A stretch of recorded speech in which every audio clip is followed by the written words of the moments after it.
नमस्कार, आपके साथ मैं हूं करुणा शंकर शर्मा। शुरुआत करते हैं बड़ी खबर के साथ। दरअसल आपको बता दें कि एसीबी प्रमुख मुकेश मीणा की मुश्किलें बढ़ सकती हैं। दिल्ली पुलिस के एक रिटायर्ड पुलिस इंस्पेक्टर ने मीणा के खिलाफ भ्रष्टाचार की शिकायत मुख्यमंत्री अरविंद केजरीवाल से की है। पुलिस के लिए पर्दा खरीद मामले में मीणा के खिलाफ भ्रष्टाचार के जो आरोप हैं वो लगाए गए।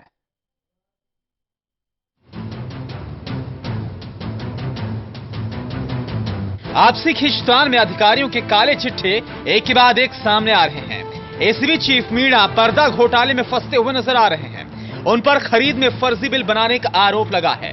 यह आरोप दिल्ली पुलिस के retired police inspector Jawahar Lal ने लगाया है। इस बाबत रिटायर्ड इंस्पेक्टर ने मुख्यमंत्री से शिकायत करने के साथ एसीबी प्रमुख मुकेश मीणा पर मामला दर्ज करने का आदेश देने के लिए कहा है। साथ ही भ्रष्टाचार के इस मामले को दोबारा खोलने की मांग की है। वहीं शिकायतकर्ता जवाहर लाल का कहना है कि मुख्यमंत्री ने उनकी शिकायत पर उचित कदम उठाने का भरोसा दिया है। मीणा पर आरोप है कि दिल्ली पुलिस में रहने के दौरान पर्दे के फर्जी बिल लगाए। इससे महकमे को 20 लाख रुपए का नुकसान हुआ। बताया तो यहां तक जा रहा है कि तत्कालीन पुलिस कमिश्नर ने जांच में मुकेश मीणा को पर्दा घोटाले में दोषी पाया था। दिल्ली पुलिस के रिटायर्ड पुलिस इंस्पेक्टर की शिकायत पर केजरीवाल ने मीणा के खिलाफ एफआईआर का आदेश दिया तो मुकेश की मुश्किलें बढ़ सकती हैं। शिकायतकर्ता ने वो दस्तावेज अपने पास होने का दावा किया है जिसमें मीणा को इस मामले में दोषी पाया गया है। साथ ही उसने इस घोटाले की शिकायत के साथ मीणा की ओर से इस्तेमाल किए गए फर्जी बिल की कॉपी भी जमा करने की बात कही। दिल्ली से टोटल न्यूज के लिए तरुण कालरा की रिपोर्ट।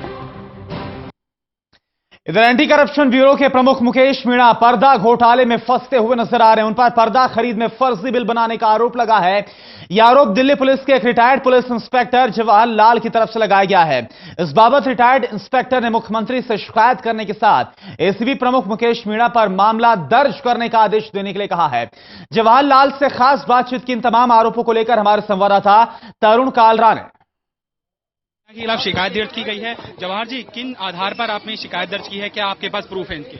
मेरे पास जितने प्रूफ थे, मेरे पास बिल्स की कॉपियां हैं और कमिश्नर्स के ऑर्डर हैं। मैंने आपको बताया ना, डडवाल साहब के हैं, डीओल साहब के हैं, एमए संधू साहब के हैं और अपने के पॉल साहब के हैं। ये ईमानदार ऑफिसर रहे हैं दिल्ली पुलिस में।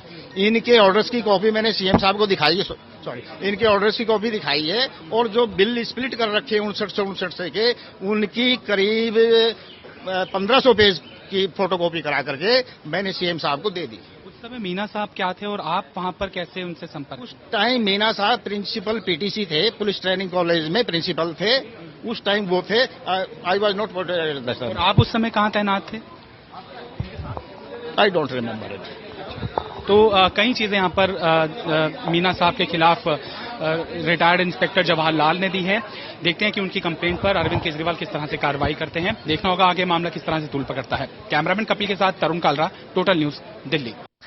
और चलिए इस पूरे आरोप के बाद और ज्यादा बातचीत करते हैं। हमारे साथ इस वक्त इस पर और ज्यादा जानकारी के लिए हमारे संवाददाता तरुण कालरा न्यूज रूम से लाइव जुड़े हुए हैं। तरुण, इस बात को समझना होगा कि पहले से अगर मुकेश मीणा की नियुक्ति को अगर बात की जाए तो इसको लेकर टकराव की स्थिति थी और अब ये जो नए आरोप लगाए गए हैं, किस तरीके से मुश्किलें बढ़ती हुई नजर आ रही है मुकेश मीणा की?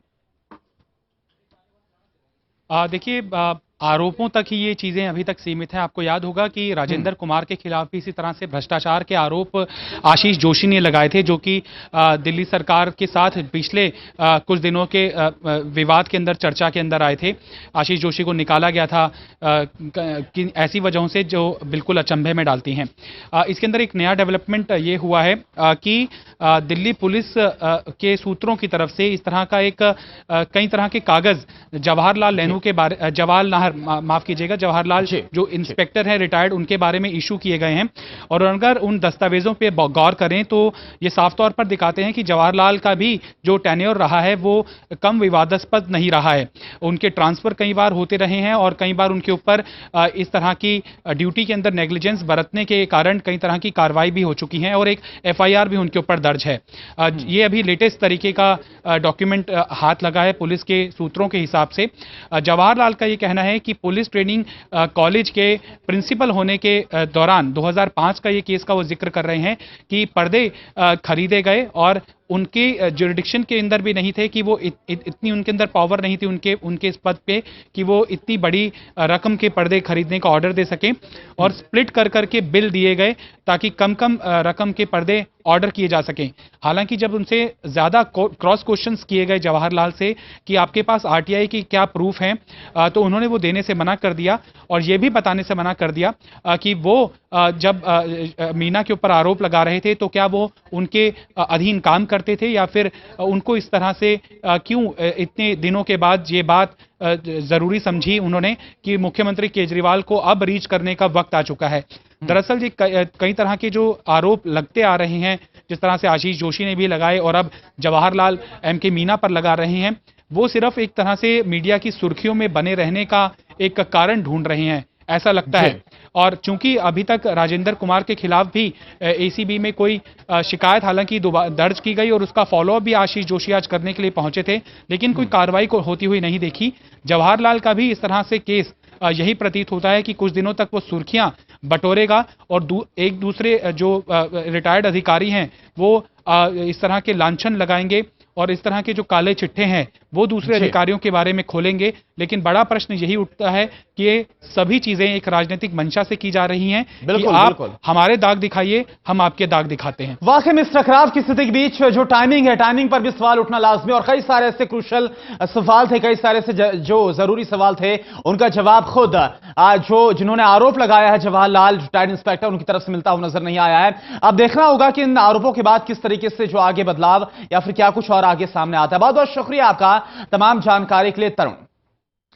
और वक्त हो गया यहां पर एक बहुत छोटे ब्रेक का, जल्द हाजिर होते हैं कुछ और बड़ी खबरों के साथ।